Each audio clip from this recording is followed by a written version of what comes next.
we have another lecture in the English language that will be presented by Naomi Wahls, the learning developer and continuing professional development coordinator from Delft University of Technology. So the title of this presentation is University Teachers Digital Empowerment for Blended Teaching. That is definitely something that is also the core of our conference today. So I am asking Naomi to join us. Do we hear each other? Naomi?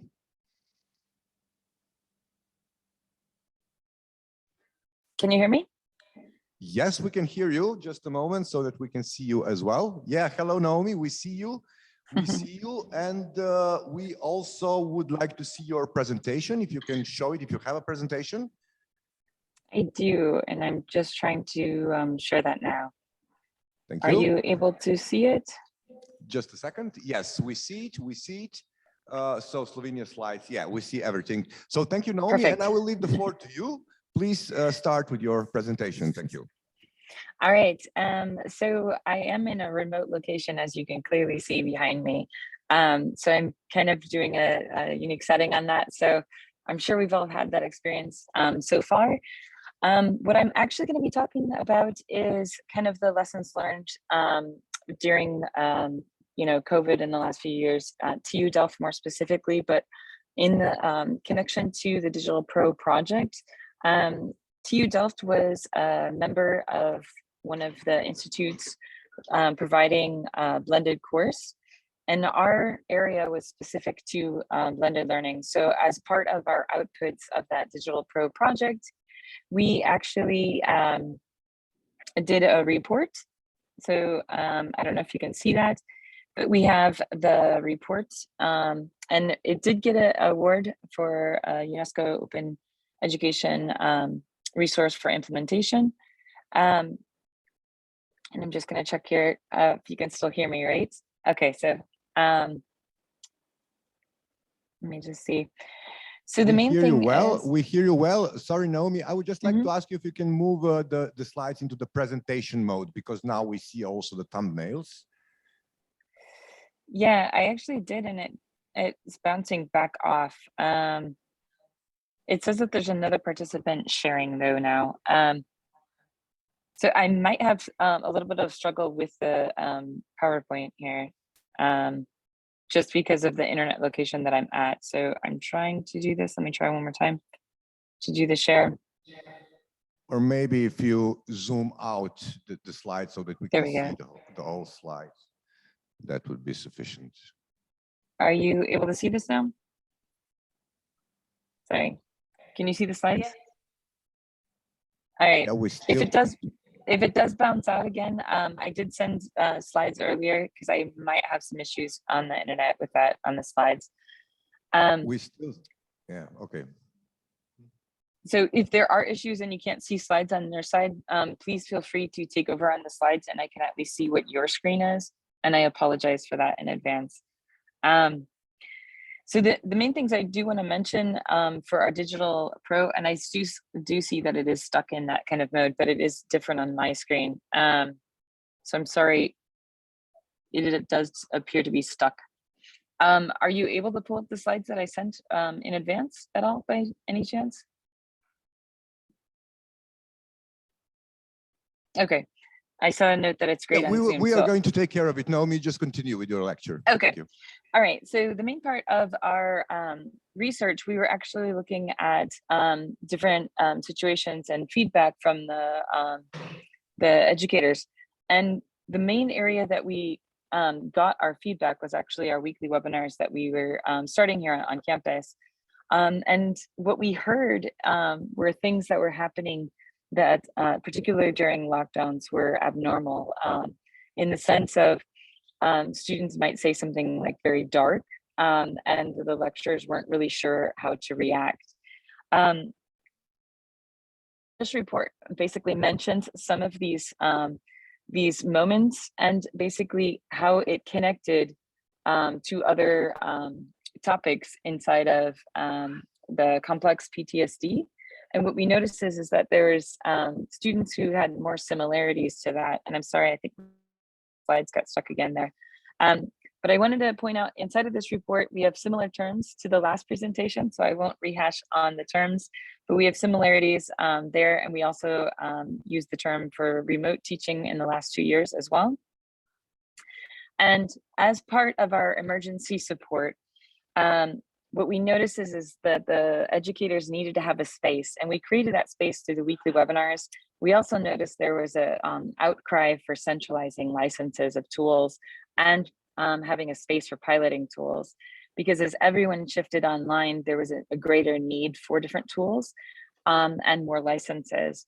We also noticed that for our audience, there needed to be a guide for non-supported tools, because at TU Delft, the students themselves can create tools and they may not be supported, but they still needed to have that ability to use those.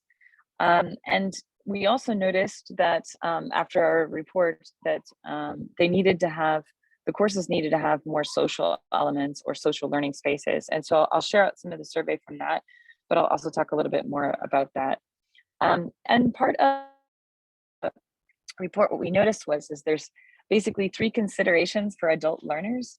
One of them being educational background considerations, if there was interruptions in their education and they had to return to education at a later point, if there was disability considerations and status considerations. Housel published this in 2019, and it seemed to be very relevant for us during the last 2 years, as far as reasons why people might have complications, particularly, or struggle more during COVID times in these particular categories.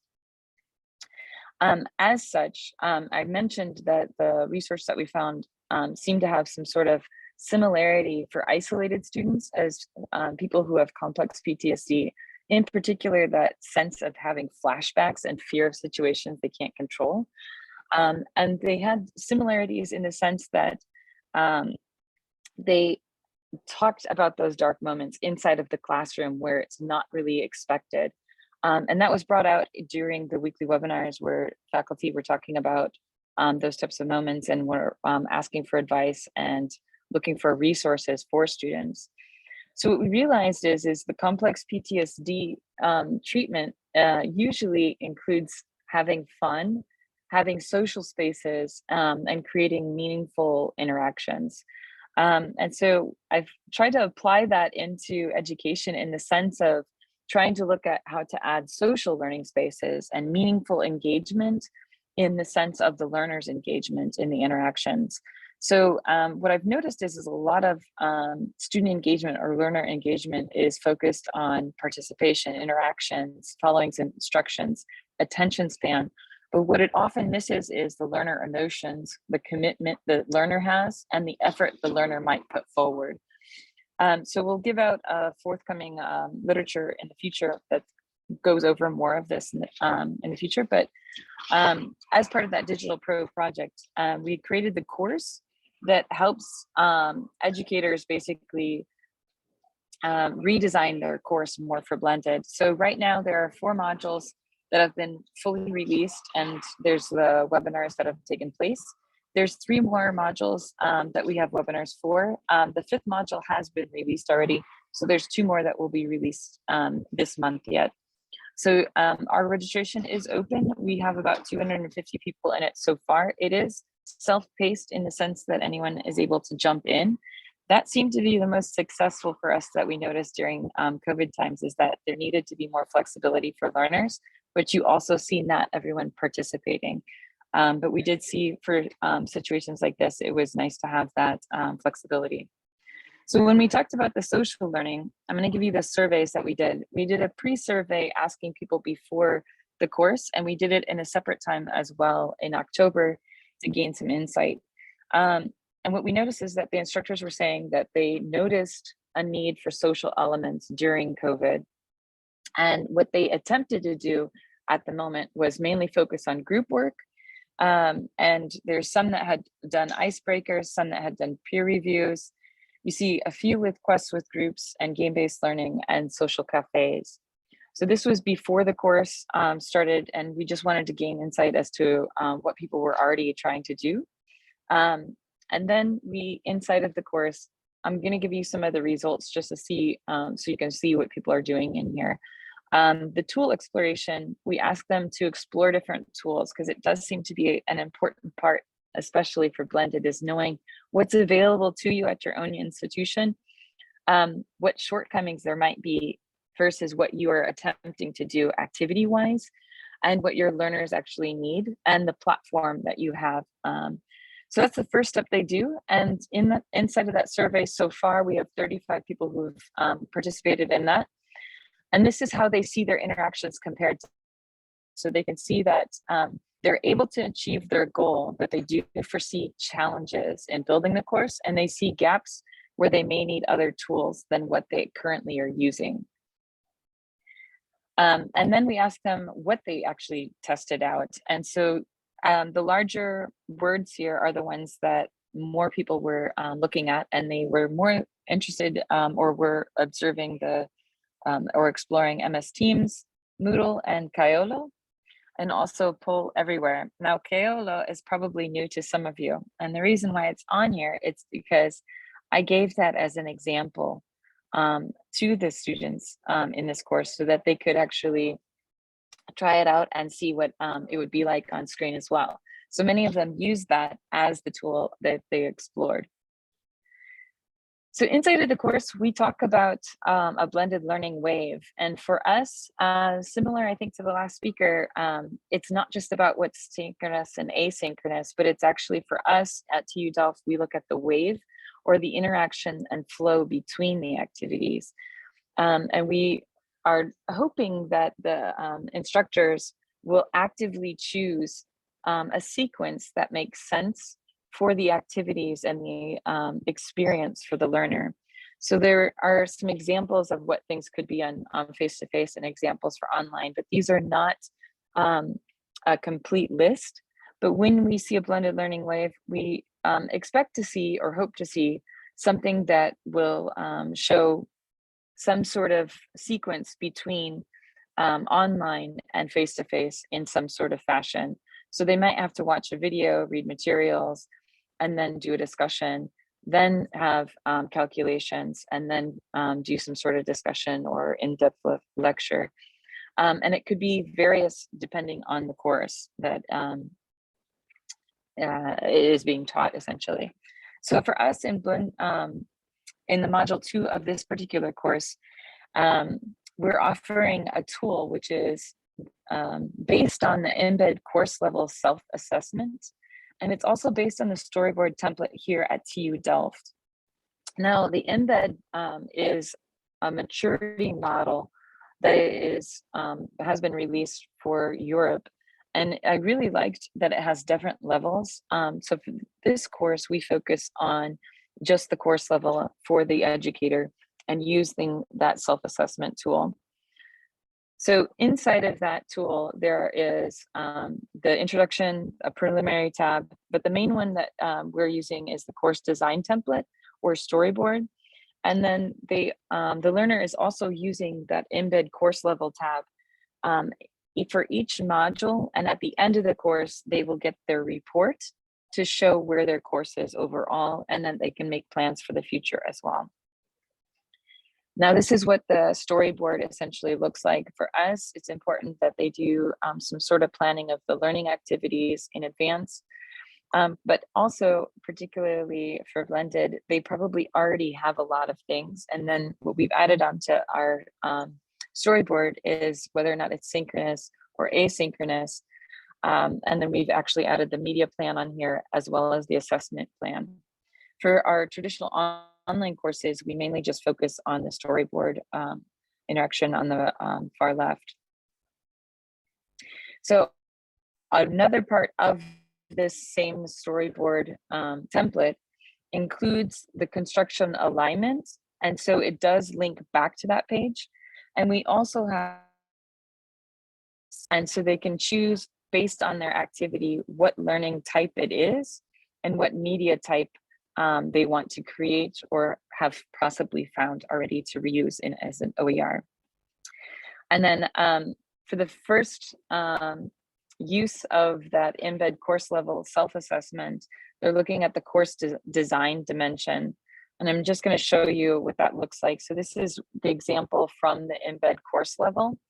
And there's several different dimensions, and each dimension is going to be brought up inside of these modules. And we ask the learners to essentially give their own score here, but they also complete a poll so that they can see what their peers are doing as well.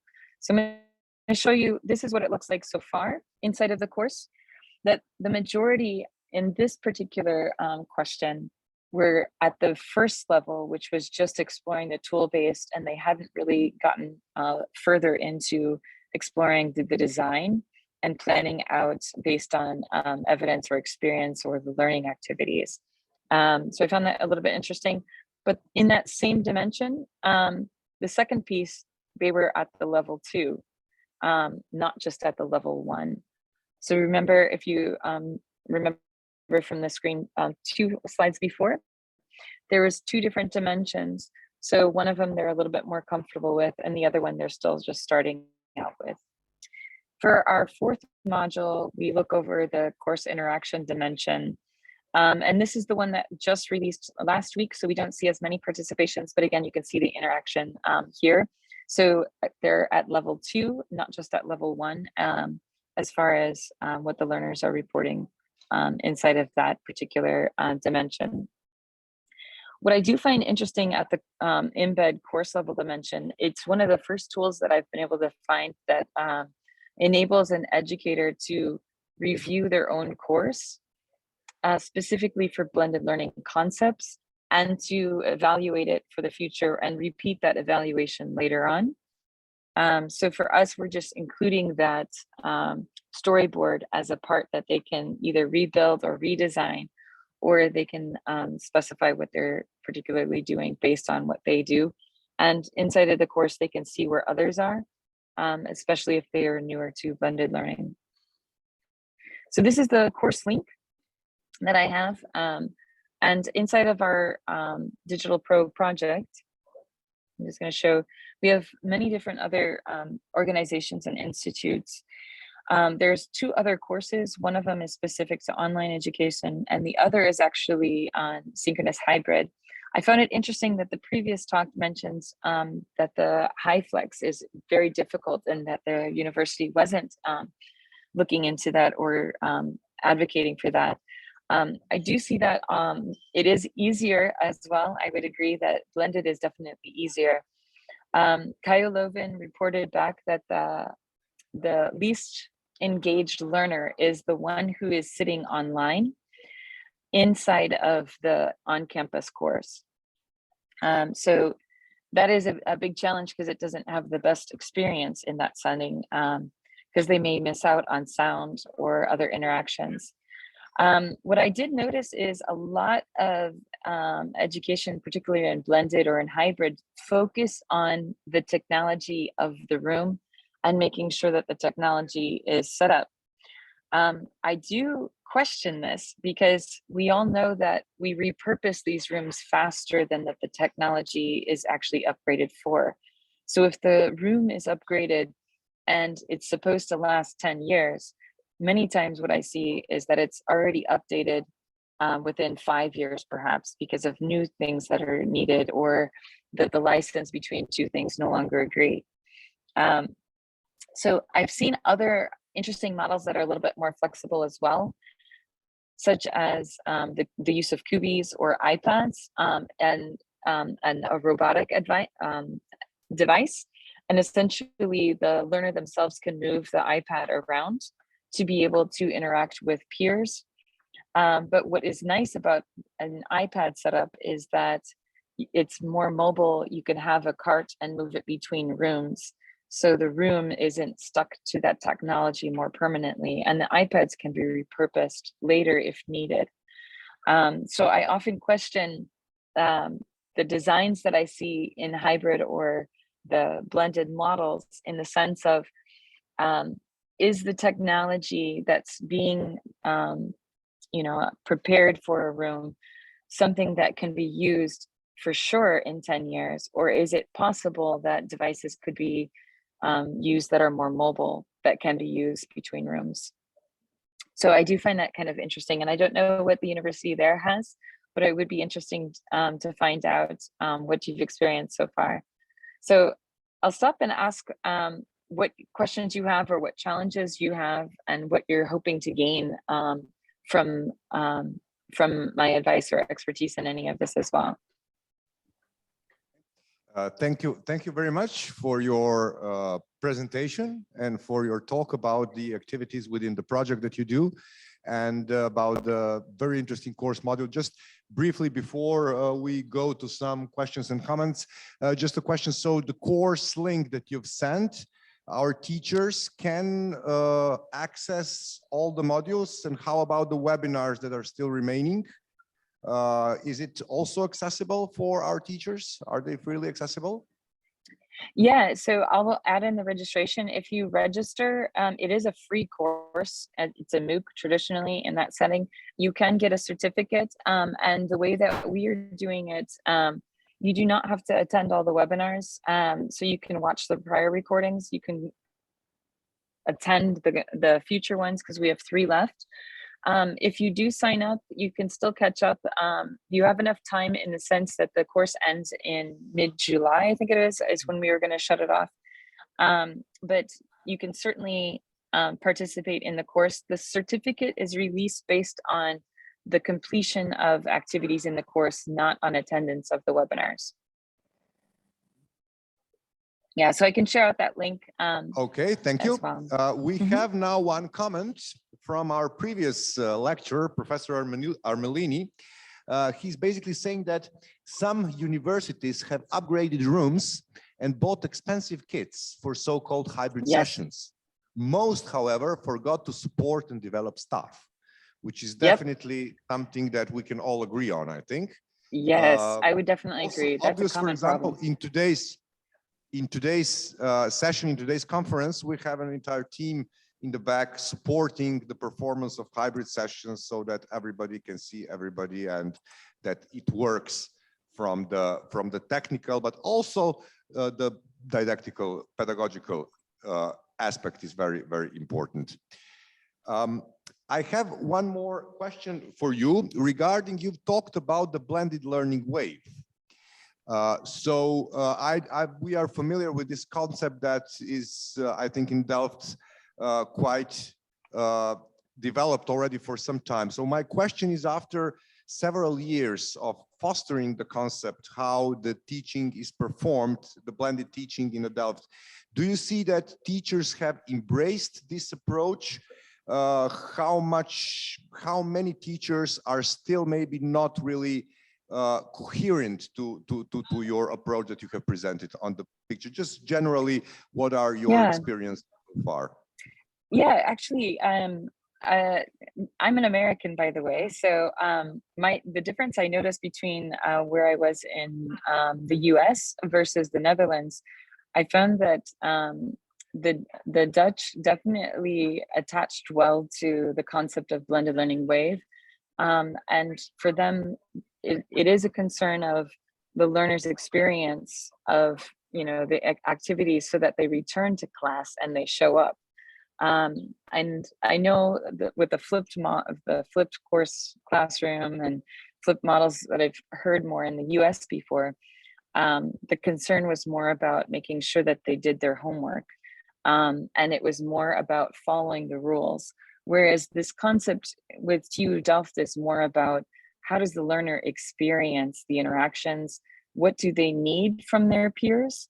And actually, one of the important parts of interactions or participation is actually deciding actively between the learner to learner interactions, the learner to content or interactive content, and the learner to instructor time. And I think that's a really important aspect of this blended learning wave, is really deciding actively, when do they need more time with a lecturer? When do they need more peer time? And when should they be independently working on their own? And I found that to be very useful. And I have seen many instructors, they can more actively decide for themselves what tasks to do. Whereas if you only introduce the flipped classroom model, I still found in the US that instructors were constantly asking me, but what type of activity should I do? And which one goes where? So it does seem to address some of the issue with this TU Delft model. So maybe I would just like to ask the audience here in our conference room if there are some comments additional on the engaging teachers within the blending learning future that is expecting us. So since there are no further comments, I would like to thank you, Naomi, for this. I saw the link that you have sent also to the Digital Pro course in the chat so that our users can see it. Thank you for your presentation. Thank you for everything. If there will be some additional questions, we will follow them to your mail and then you can reply to us if some of our attendants will come up with some idea. Thank you very much. Yeah, thank you so much. And I do want to apologize about the internet for me. As I mentioned, it's the first time I'm actually seeing my dad since January 2020. So I'm actually by the airport, which is why the internet hasn't been so awesome. But again, thank you so much for your time. I appreciate it and feel free to follow up with me if you want to. Okay, thank you very much and hope to see you live sometime in the future, also on some of our events. Thank you. I hope so as well. Thank you. Bye-bye.